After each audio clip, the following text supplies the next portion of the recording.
Hey, everybody. Welcome to Comcast Plaza. It is a rally for Red October again, part 2. We've got a lot of fans here at Comcast Plaza. Yeah, we do. It's awesome. Phillies, it's awesome. placards.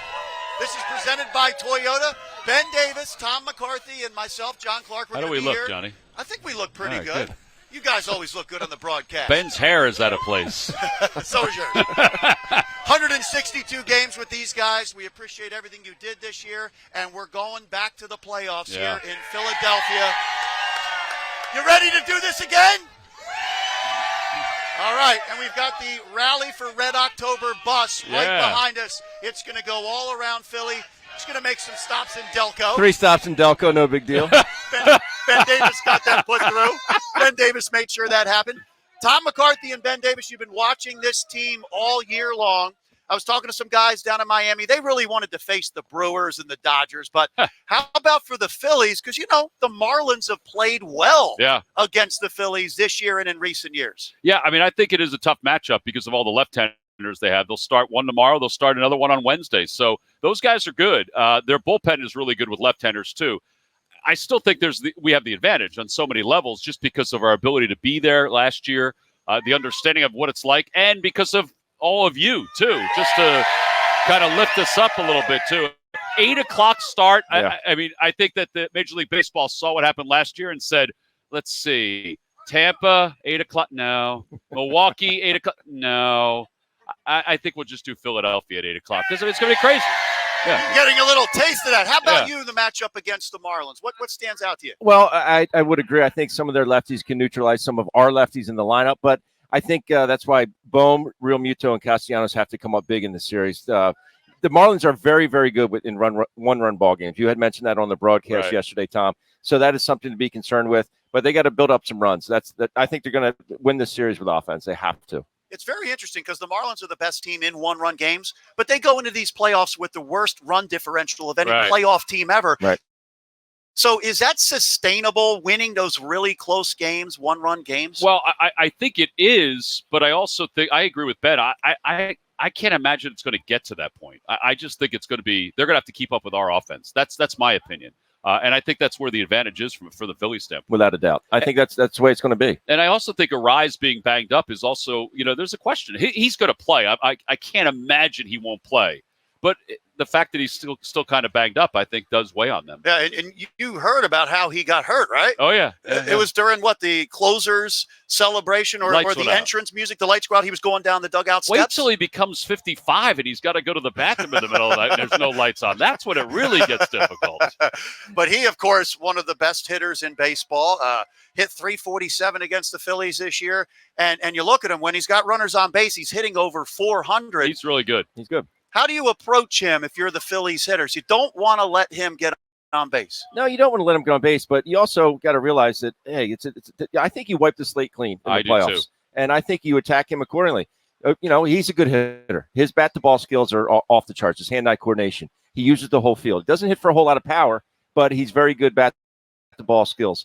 I just think you kind of play him straight up and hope he hits it at somebody. Yeah, and I also think that the next 2 nights you've got Zack Wheeler's cutter / sweeper on the left-handers, and Aaron Nola has to get his 2-seamer. I don't want to get too technical, but I think that his secondary fastball has to work against him because it's got to start at his hip and go off. He's got to give up on it. So help me out here because I think this rests on Aaron Nola. I think he's the key to the playoffs for the Phillies, and gave up 5 homers to the Marlins this year, most of any team. They hit him pretty good. Jorge Soler got to him. What is the key for Aaron Nola, and do you think he found himself a little bit in the last month? His last couple of starts were outstanding. In particular, his last start, his fastball command was outstanding. He used his 2-seamer a lot more, and he used his changeup a lot more. He was throwing the 2-seamer underneath the hands of the righties and following them with that same changeup, same plan, but they were out in front because they were looking for that fastball. He was good. He didn't rely so heavily on the breaking ball. Now, some of the Marlins have good numbers against him, but I think overall, his last couple outings, I think he found something. I think he got ticked off the way he was throwing the ball throughout the course of the season. He said, enough is enough. So you're right, though. This series is going to be huge for Aaron Nola. And you look at the pitchers, of course, the Marlins have all those lefties, Jesus Luzardo, and you've also got Braxton Garrett coming in. Yeah. And look, the 4 starts that they made against the Phillies this year, the Marlins won all 4 of those. Yeah. I still think that they are. I think Luzardo is a 2. Like, he's not the main guy. Alcantara would be. I still think that they're going to be kind of overwhelmed by the scene. I really do. I just don't think that if you don't experience what's happening, one time, it's going to affect you that first time. And they can say all they want about, we've been there. We took 7 out of 13 from them. They haven't played in this environment. No, it's going to be hell for them. Yeah. Whoa. 3 hours. 3 hours. Whoa. It's not Sunday. We're okay. All right. Okay. As Rob Thompson said, 3 hours of hell, 4 hours of hell. It's probably 3 hours now with the pitch clock. 2 hours and 47 minutes of hell. But the Phillies all-time 22-11 at Citizens Bank Park, and that is tied for the highest winning percentage at any ballpark in postseason history. Nice. And it is because of these fans. They have created an incredible atmosphere. When you step in there as a guy who hasn't had the postseason experience like a lot of these Marlins, what do you think that's going to be like for them? It's not going to be easy. And again, you can be Mr. Bravo and think, we played there before. We've had success there. It is a different environment. It's on a national stage, and this place is not going to be easy to play. That's the bottom line. And it's a different – there were some ballparks that I just absolutely hated going to because the fans, the way they react to you, you just felt uncomfortable for 9 innings. That's the way they're going to feel here. And I love what Nick Castellanos said. He said after having that experience as a team last year, when the music comes on again, it's a lot easier to dance this year. I was like, wow, he is poetic. And that's true with the experience they had last year. I would agree with that. And I think that Rob mentioned this the other day, and I do believe this is true. I don't always feel this way, but it sounded good from him. You get behind in these games, it's not over. Like, you have to realize that, because a lot of times when you've never experienced this before, you get behind, you're like, all right, well, we're not going to do this.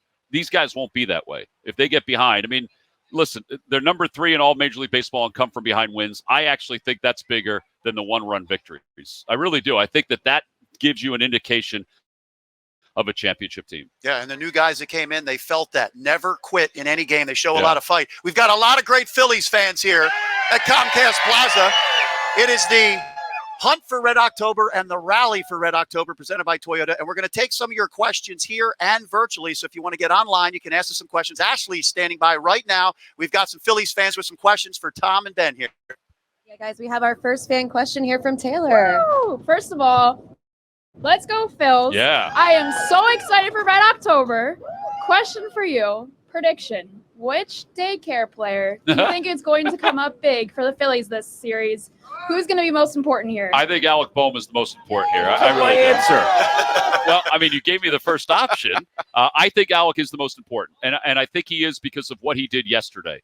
I think I'm not going to say who Ben's other answer is, but he and another guy did really well yesterday to get themselves out of the funk they've been in the last couple weeks. Yeah, I like Bryson Stott. I love what he does. I knew where you're going. I know you were going. You're right, though. That was a big day. I know it was just another game for these guys and just, playing until you play 162. But those two guys, Stott and Bohm, had tremendous games yesterday. Marsh had a great game yesterday. So I think they can kind of carry that over to the playoffs and have success. Great question, by the way. And so that leads me to this. So with the left-handed pitching that you're going to see, Bryce did hit very well against lefties this year. Kyle Schwarber, not as much, but would you consider moving up Castellanos or Bohm up into that cleanup spot behind Bryce? It's a good question. I don't think he's going to do it. I think Rob is going to stay with his lineup, and I think he's going to alternate it. Now, again, that could change, but the way he talked the other day, I still think he's going to back Castellanos 6th or 7th.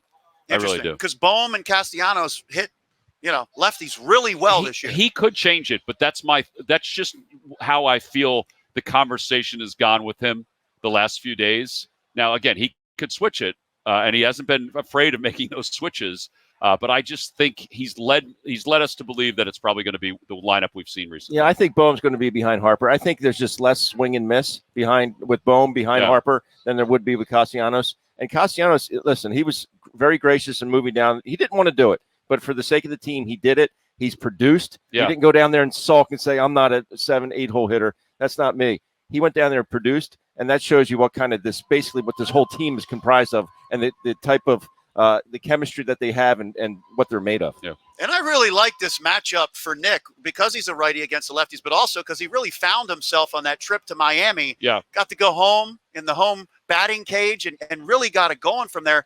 What have you seen from him? Because he's going to be big. You're going to have him and Bohm, some big righties in this lineup. JT as well. He hasn't done as well at home, but he's come on over the last couple weeks. So what do you see from the righties especially? Because they're going to be the guys that have to attack these lefties. They're going to have to come up big. Those three guys, Bohm, JT, and Castellanos, they're going to have to come up big. I'm not saying the lefties aren't going to do any damage. We've seen Schwarber. We saw Schwarber go deep off Quintana the other day. He's got 16 home runs against lefties. So, I mean, and Harper hits them well. He uses the whole field against them. But these guys are it's going to have to be a 1 through 9 type of deal. And they're going to have success. They're going to have to hit these lefties, and they're going to have to drive the ball and hit the ball out of the ballpark. And I think they can do that. Yeah, and Bryce, by the way, amazing against lefties. 352 at home this year and hit most of his homers at home. You called pretty much all of them. He's a cyborg. He really is. He's just a different cat. We have not had anything.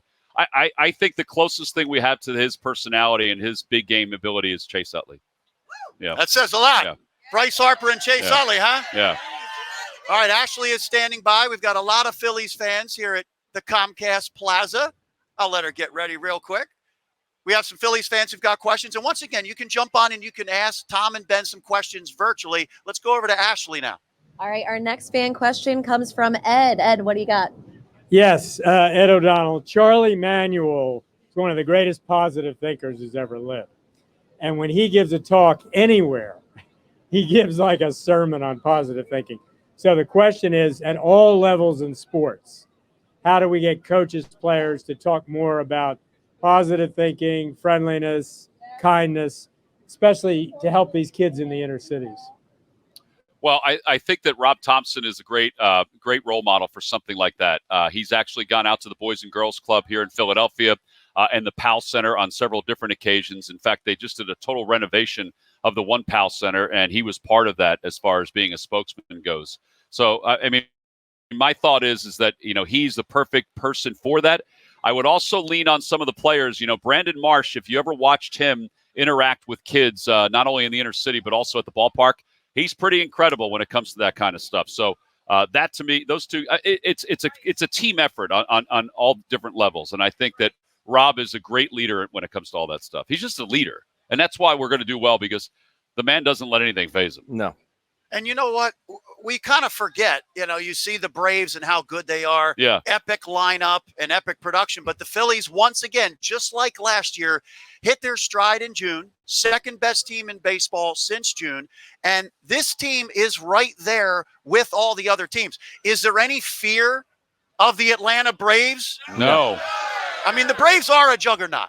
What they've done offensively is incredible. It's historic. But is there any fear about them? I don't fear them. I don't fear them, and I don't think the players fear them. I don't think this team fears anybody. I agree.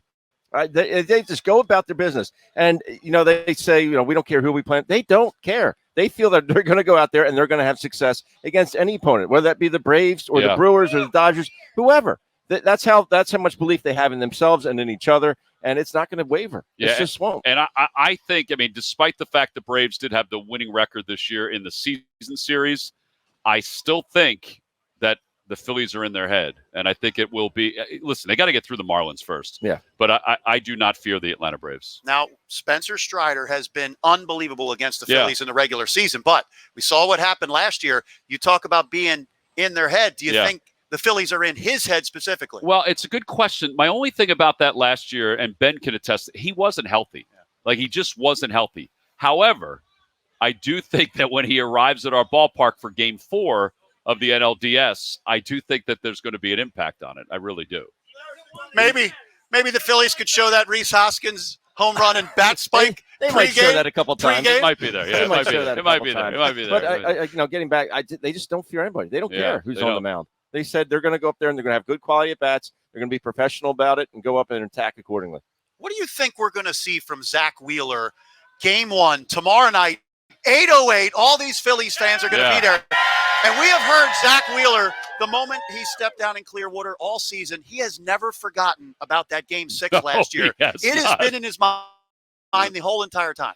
He has not forgotten about that. No, and nor should he. But I always look for Zack Wheeler to have an outstanding ball game. His stuff, his pure stuff, he's relied so much more heavily on his fastball this year, especially in recent starts. He's going to be poised and primed for a great performance. I look for him to give these 7 innings tomorrow night. Yeah, I do. That to me, I'm telling you, they've made some really good signings over the last handful of years.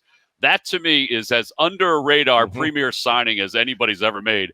He's not only in baseball terms affordable, but he has exceeded everything he's done with the New York Mets. He's been durable. Yeah. I mean, he has been. I mean, talk about, if you think about it, I know he makes a lot of money.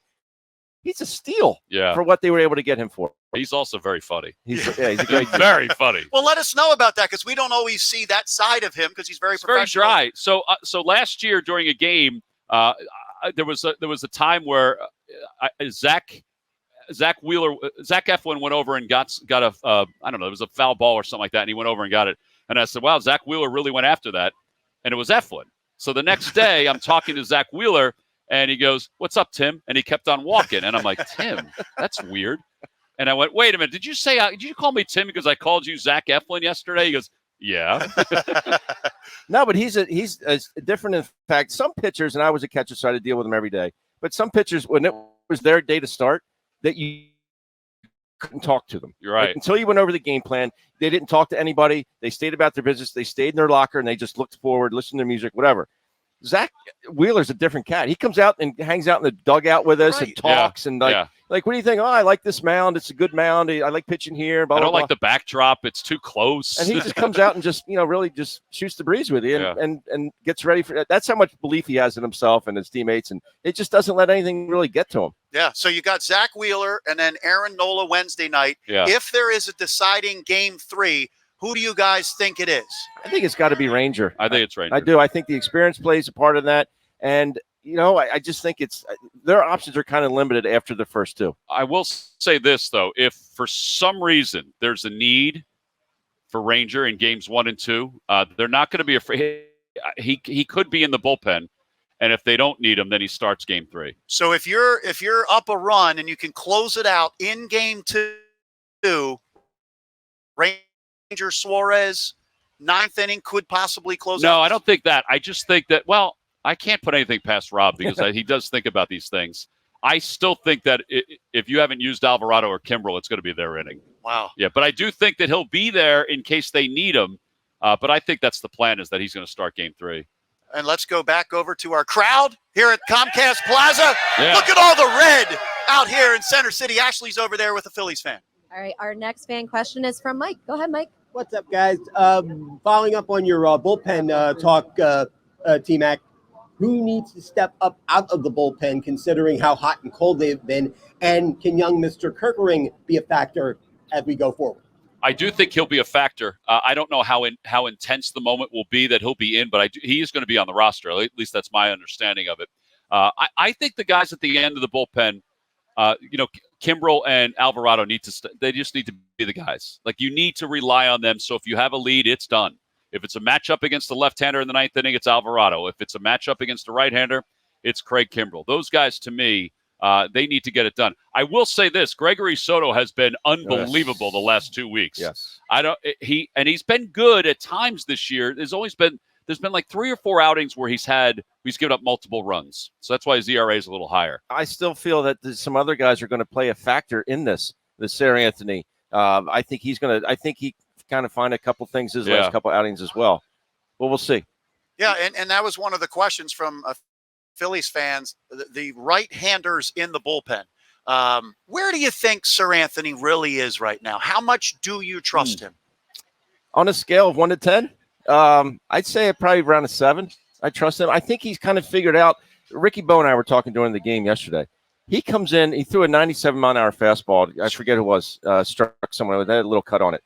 And I said to Ricky, I wish he could realize how stinking hard it is to hit. Yeah. And you don't have to be perfect. I think that was his biggest mistake this year, just trying to be too perfect. Well, you got to realize if you throw 98 down the middle, I don't care if it's down the middle, it's still hard to hit. He's trying to be perfect with that 98. Just throw the ball and have confidence in it. And I think that's something, if he has a little bit more conviction in each and every pitch, I think he's going to have more success.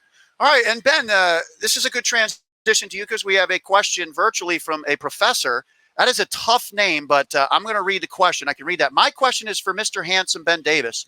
How in the world do you look so young? And that head of hair, and there's an emoji there. I can't quite tell Are you what making this up? Is that No. his, Does that his legit dad? say? Does that Is that say his that? dad? Does that say Bill Davis? It's definitely a Delco guy, but Ben, I mean, that head of hair, how do you look so young? I want to know. Well, thank you very much for the confidence, for the He's caught off guard. compliment. The confidence He's also. caught off The guard. compliment, I know. Curveball. No, I fortunately I'm blessed with a good head of hair. I use a lot of gel. That's it.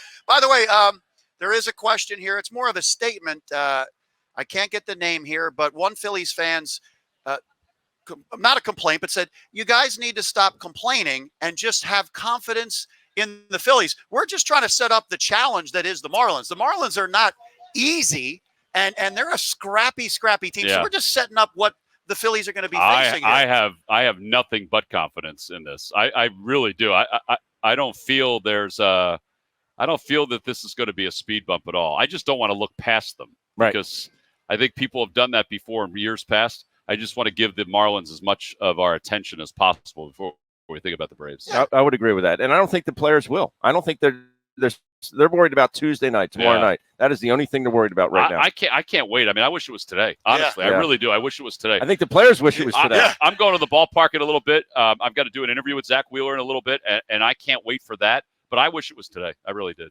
Yeah. I really do. I think these Phillies fans wish it was today. What a beautiful week it's going to be, by the way. Yeah. Thank goodness it's not last week and what we went through here. Son was on vacation for a Yeah, little it was. while. That's right. Yep. That's It right. was. All right. How about a virtual question from Michael Colazzo?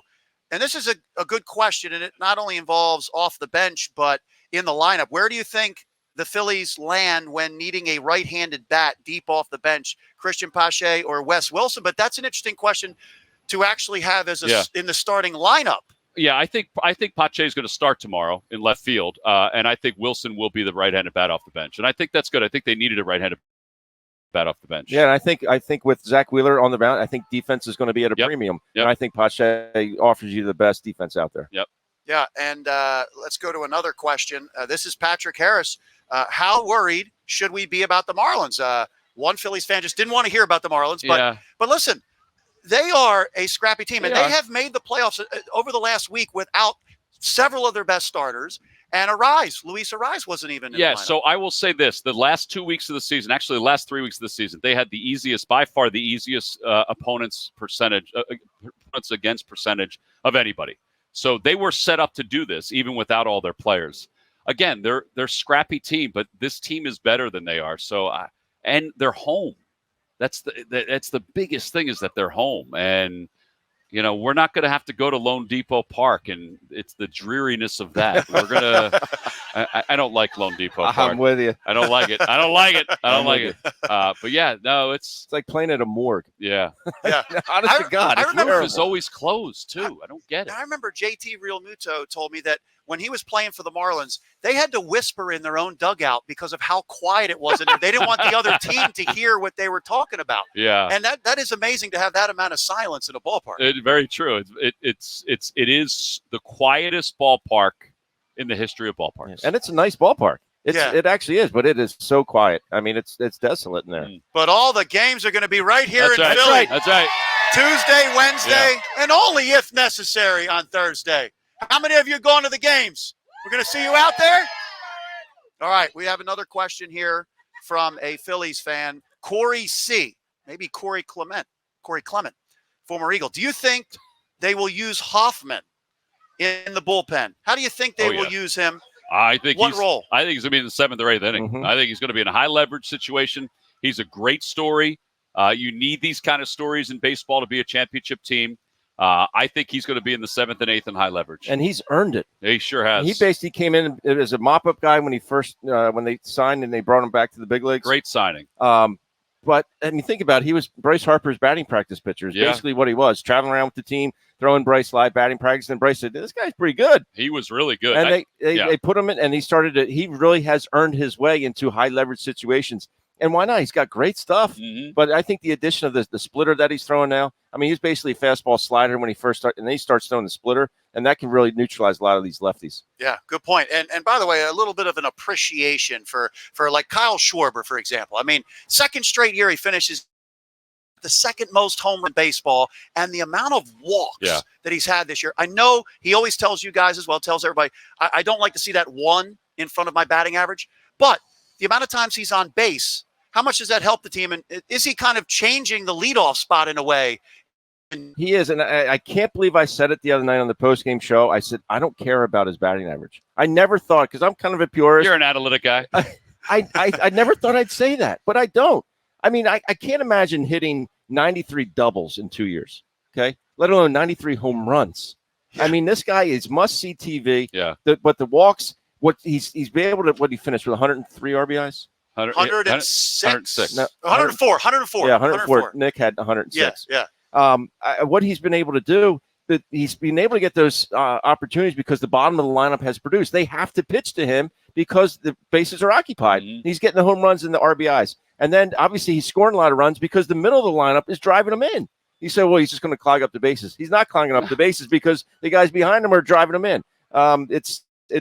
He's been a godsend at the top of the lineup. I think he's as entertaining a baseball player as we have for this generation right now.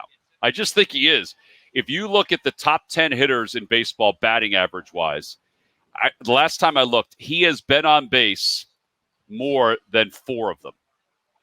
They're the top 10 batting averages in Major League Baseball. He's been on base more than 4 of them. Yeah. I mean, it's remarkable. Nobody ever in baseball history has driven in 100 runs and batted under 200. But nobody has done it the same way the way he's done it. No. Nobody's done it that way. Yeah. And before we get to a quick question about Rhys Hoskins, I mean, you guys can tell the crowd here because you're in the clubhouse a lot. I remember asking Dave Dombrowski going into the year before last year, what is needed on this team? Do you need that leadership? And then they went and got Kyle Schwarber, who had that World Series experience. What he has done for this clubhouse, can you even put it into words? No. I can't remember. Maybe it was Ruben who said it the other day. It was when Aaron Rowan came, even though he wasn't part of the World Series team, he's changed the clubhouse. And I think Kyle Schwarber has changed the Phillies clubhouse. Now, they have really good leaders. They do. But I think he's taken it to a different level. Dave Dombrowski has gone after character guys. Yeah. And I think no one has a better character than this team as collectively. And I think that's why they're a big reason why they're in the position they're in. Yeah. Yeah. And I remember Dave talking about the leadership when he got Darren Dalton and he compared those two together. So that's pretty amazing. That's a good comparison. That's pretty amazing. All right. We have some virtual questions, and one of them is about Rhys Hoskins. And Rhys Hoskins, what is the plan for Rhys Hoskins? And do you think we will see Rhys Hoskins at some point? I think you have to be open-minded about him because there is a chance if we make it to the World Series that he could have an impact on this team off the bench. When we make the World. Thank you. I think he's working hard to do it. I just think it depends on how the knee reacts after he ramps up the batting practice. Now, I've watched him take batting practice 3 times, and I've been impressed all 3 times. But again, it's batting practice. He is going to have to go down to Florida and get live pitching, stuff like that. And hopefully that happens this week from what we're hearing.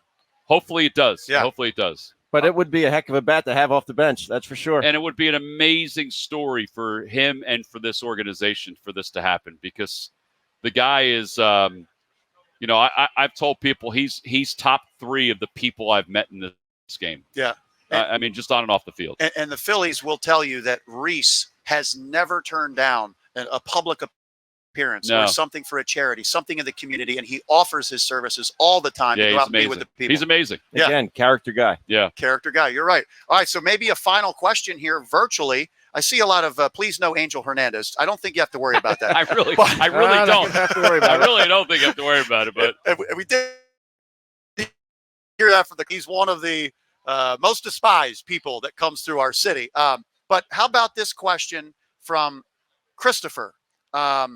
So who do you think will have an iconic moment? We've seen a couple last year. Rhys Hoskins against the Braves, Bryce Harper against the Padres. Who do you think in this series could possibly have an iconic moment or the entire playoffs? I'm going to say JT. I always go with the catchers. I just think he matches up well with a lot of these lefties. What about Stubbs? Stubbs, he could as well. But no, I think JT is prime for this. I'm going Bryce Harper. My thought is that Way to go on a limb. I'm just saying he rises up to the occasion. Well, I could pick anybody, but he's the guy. He's the guy that rises up to the challenge. Amazing. And we appreciate these virtual questions sponsored by Hatfield. Let's go with one more. Matt Ott, how important is it that Aaron Nola goes 7+ innings? Now, in his 3 starts against the Marlins this year, I don't think he made it out of the 6, and I think he had his shortest outing one time against the Marlins. Struggled a little bit against the Marlins this year. How important is it that he gets to 7 innings Wednesday night? I don't know if the amount of innings. I just want him to put the Phillies in his best position to win. Yeah. I don't think you can put a number on it. If he gives him 5 great innings, that's awesome. Yeah. Then you can rely on that bullpen again. But I think he just needs to put himself and his team in the best position to win. I would agree with that. And I think I do think that in all of baseball playoffs, the leash is shorter. So if he runs into even a little bit of a hiccup or they feel like there's something analytically that they see, then he'll be out. I mean, I'm with Ben. 5 or 6 is fine. If he goes 7, awesome. And let's give him a standing ovation. Yeah, and that was cool when he left in his final regular season start this season, the standing ovation. He got tipped his cap. Hey, these guys are the best. You watch them every night on the Phillies broadcast. Tom McCarthy and Ben Davis. Thank you, Johnny. Great job this year. Yeah, thanks, everybody. And thank you for coming out here today to Comcast Plaza. Thank you. Thank all of you who came out here. We appreciate it, and this is a rally for Red October. Can you feel it? Let's do it. One day away. Let's do it. Thank you to Toyota. Thank you to Hatfield. Thanks for the rally to Red October here. And now the bus is going to hit the road. Oh, is it still here? And go all around. Oh, hey. There it is. Hey. There it is. Go sign the bus, everybody. Thanks for watching here, and have a great day and have a great Red October. Let's go, Phils.